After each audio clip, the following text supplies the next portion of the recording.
Do not believe a single word I say. Not one. Welcome back to part 2 of this series, where, contrary to all sensibility, I take a deep dive into Mark Steele's credentials. Well, it's actually a shallow dive, as you'll see. Mark Steele is as smart as a concussed sheep. He is the preposterously ignorant charlatan from Gateshead, England. He's the guy who pretended to be a weapons expert. I'm a weapons systems expert. Yeah. With claimed inside information from the British Ministry of Defense. And when the COVID pandemic began, he got famous for claiming that the disease was caused not by a virus, but by 5G phones, which ironically hadn't been deployed widely at the time. And even more ironically, 5G is widely deployed now, and the virus morbidity is in decline. There's nothing like a negative correlation to show how a scammer is a scammer, but that's a different video.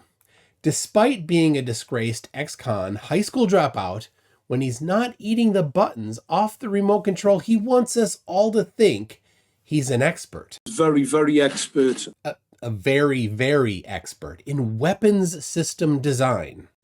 I'm a weapons systems head-up display expert. He also claims that he has 35 years of energy sector research.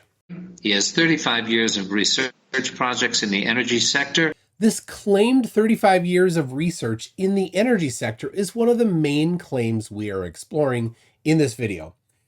His own henchman, Kim Tate, Hello again. I should say his only henchman, Kim Tate, is even suspicious of Mark's claims. Mark, are you qualified to talk about radio frequency weapon systems?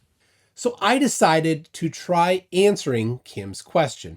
That's why in the last episode, we began by looking into Mark's school days. In fact, I was a terror at school. And when I got to like 11, 12, 13, I was hard work. And learned how he flunked out of school at age 16. But nevertheless, he claims to be a legitimate researcher. You know, my employment over the last 30 years has all been in research and development projects. Now it's time to cast a skeptical eye over Mark Steele's career and see if he really is qualified. See if he has that experience. Do not believe a single word I say. Here's how Mark Steele likes to describe himself. British engineer, inventor, patent writer, and weapons research scientist. An engineer with a materials science background. An inventor of the world's first binocular optical waveguide.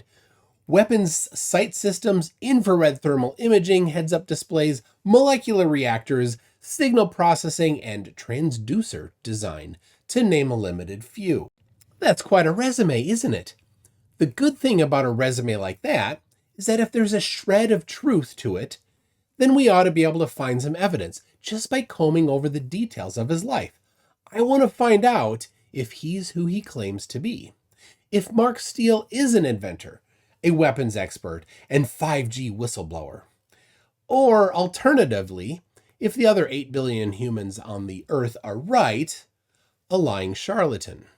I know it's a tough call, which is why in the spirit of journalistic balance, I'm going to lay out all the information and let you, the discriminating viewer, make up your own mind. So let's continue this story. When we last caught up with Mark Steele, he had just taken his CSE exams. Those are the exams for students on the left-hand side of the talent bell curve. And once he's taken these exams, he dropped out. So what can a man with no qualifications do? In Mark's case, you get some kind of manual labor apprenticeship. Well, my background, I worked in engineering. I was a full-time apprentice. I went on to college, did a background in material sciences. I then went to a facility where we did a lot of materials fatigue analysis, and I did a degree in material fatigues analysis. No, Mark, there's no such degree as materials fatigue analysis. Some universities offer courses in materials science or materials engineering. You didn't do either. You are an apprentice in a materials testing lab. An apprentice is a training program for non-academic young people. You get taught how to practice some kind of trade or craft. Apprentices are often given menial jobs in order to free up the qualified people to do the important work. Maybe it was his job to load samples into machines, then stress the material until it breaks, and record the measurements, then deliver the results to qualified people. Whatever he did, nobody would call this energy sector research. Mark was at best a lab technician in a research office, though this is probably pretty generous. Why do I say this? Well, it's because the stories he tells about his time there don't sound much like lab work at all. I was given a bit of 22-inch diameter piece of wood. And I thought, what's that? And they said, no, what you need to do, you need to build this rig, blah, blah, blah. Anyway, it was basically on the back of a tab packet, right, with this bit of wood.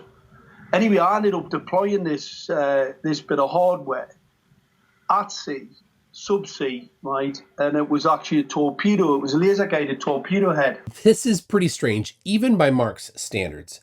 It's not consistent with what a materials testing apprentice might be trusted to do, but this reveals much more about Mark than the fact that he wasn't a researcher. It was a laser-guided torpedo head. Mark thinks that high-end, super-secret laser-guided torpedo heads are made from discs of wood. Were these laser-guided torpedoes from the Victorian era, Mark? Maybe made of wood and cast iron, huh? When was the last time that high-tech weaponry was made from circles of wood? Probably sometime around the 17th century. Then there's the tiny little problem of this laser-guided torpedo. The best lasers go a couple 100 meters in water. Clearly, he is comically mistaken on this laser-guided torpedo. If Mark had stopped even for a moment to consider what he had said, it would be obvious. This is an ill-conceived lie, even by Mark's standards. Even though Mark is talking nonsense, he's giving us a clue as to the origins of Mark's delusions. He worked on an assembly line, maybe? He was likely a drudgeon in a factory that made things. Yes. If there were such a thing as a drudgeon, that is what we'd be to them. And this whole incident may have been an elaborate factory prank, of which he was the victim. A sort of factory floor hazing ritual where the most gullible and self-important new recruit is given a plank of wood and told that it's actually part of a super secret weapon. Most apprentices would have used this as a learning experience, a humbling start to their career, to remind them just how much they still had to learn. But Mark learned the exact opposite lesson. His inflated ego couldn't possibly tolerate that he'd been pranked, so instead, he confabulated an entire research career for himself, one in which he isn't the lowest ranking drudgeon in the factory. He's the guy they trust to build the secret weapons. Those things Mark was building might have been weapons, or maybe not. Mark wasn't senior enough to know the difference. Mark only knew what his managers determined that he needed to know. It was low-grade work, but it was stable work. Unfortunately for Mark, stability didn't last very long. The 80s were a tough time to be a working man. The northeast of England was especially hard hit by the decline of manufacturing and a series of economic recessions. The records of Mark's work around that time become patchy. We can't account for every minute of his time between school and the early 90s, but it's possible to put together the basic details. Mark started a company called Dark Deem.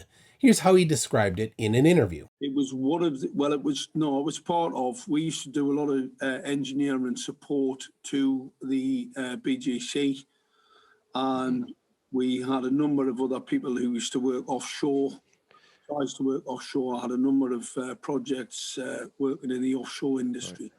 Mark was never an office engineer or a researcher. He was an offshore welder, most probably working for one of the local companies that built oil rigs.